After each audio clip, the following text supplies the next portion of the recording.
आज वैशाख 3 गतेबाट सर्वसाधारणका लागि आइपिओ खुलेको छ, जुन 10-10 किता गरेर सबैजनाले भर्नुभयो भने पढ्ने चान्स चाहिँ एकदमै हाई हुनेछ।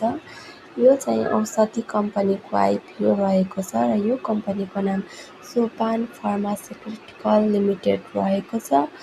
यो चाहिँ जेनरल पब्लिकको लागि खुला गरिएको हो।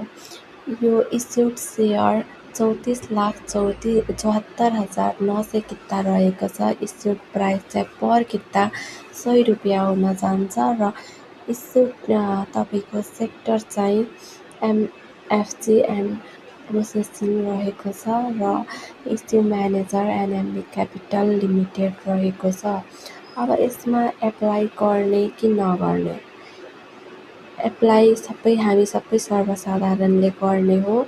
यो चाहिँ तपाईँले 1,000बाट 5-10 हजार कमाउन सक्ने अपर्च्युनिटी पाउनु भएको छ। त्यही भएर अब कसले पाउने हो त्यो त लकी ड्रबाट नै पाउने हो, तर जसले पनि पाउनुहुन्छ योबाट 5 देखि 10 हजार कमाउने अवसर पाउनु भएको छ। यो चाहिँ नछुटाउनु होला। हस् त, धन्यवाद। यस्तै इन्फर्मेसनहरू म अर्को भिडियोमा पनि ल्याउनेछु। त्यही भएर च्यानललाई सब्स्क्राइब गर्नुहोला र बेल आइकन पनि दबाउन नबिर्सिनुहोला। धन्यवाद।